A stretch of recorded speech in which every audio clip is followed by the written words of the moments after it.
ये article the Hindu में है। इस आर्टिकल में ऑथर कहना चाहते हैं कि सीजेपी प्रोटेस्ट के बाद, धर्मेंद्र प्रधान के रेजिग्नेशन के बाद 3 जगह पे इलेक्शन हुई, बाय इलेक्शंस हुई। मध्य प्रदेश में, गुजरात में और बिहार में। उसके बाद जो रिजल्ट्स आए वो बड़े ही शॉकिंग रिजल्ट्स थे। रिजल्ट्स के बाद लोगों में एक सोशल मीडिया पे होड़ मच गई कि बीजेपी का शायद डाउनफॉल शुरू हो गया है, या प्राइम मिनिस्टर मोदी की जो सिग्निफिकेंस थी, जो उनका ऑरा था, वो कम हो गया है, या या लोग फेडअप हो चुके हैं बीजेपी से। ये अटकलें लगाई जा रही हैं सोशल मीडिया पे।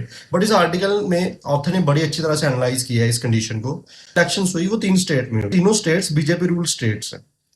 अब बात यहाँ पे क्या है, एक एक करके देखते हैं। बात करें बिहार की, वहां पे जेएसपी ने जीत हासिल की और बीजेपी को हराया। बट अब यहाँ पे एक एनालिसिस ये आता है कि क्या जंतर मंतर का असर था कि बीजेपी हारी है, या कुछ और रीजन था। अब देखिए, यहाँ पे जो असेंबली इलेक्शंस होते हैं ना, वो मोस्टली जो होते हैं वो लोकल इश्यूज पे होते हैं। और इस इलेक्शन से पता लगा है कि लोकल इश्यूज भी है, बट जो लोग हैं वो एक नई पॉलिटिकल पार्टी को भी मौका दे रहे हैं, एक नए लीडर को भी चुन रहे हैं।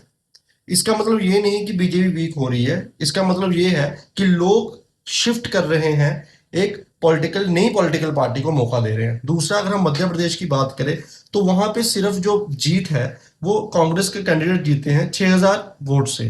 तो वहां पे जो लोकल इश्यूज हैं उनको मद्देनजर रखते हुए वोटिंग की गई है। तीसरी, गुजरात की बात करें तो गुजरात में जो बीजेपी के जो कंटेस्टेंट्स थे, उन्होंने 30,000 से लीड लिया। मतलब कि अभी भी बीजेपी का स्ट्रॉन्ग फुट होल्ड गुजरात में है।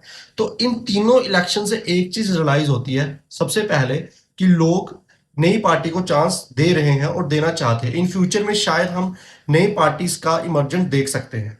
सेकंड, लोग अब इंस्टेड ऑफ द फेस, वो एक लोकल इशू पे अब वोटिंग कर रहे हैं कि अगर उनके लोकल इश्यूज अगर सॉल्व होंगे तभी वो वोट करेंगे, ना कि किसी के फेस के ऊपर वोट करेंगे। द थर्ड, बीजेपी का जो कह रहे थे डाउनफॉल हो गया, ऐसा लगता नहीं है, क्योंकि गुजरात में इतने सारे वोटों से लीड लेना ये इंडिकेट करता है कि BJP can still have the authority, वो अभी भी रूल कर सकती है।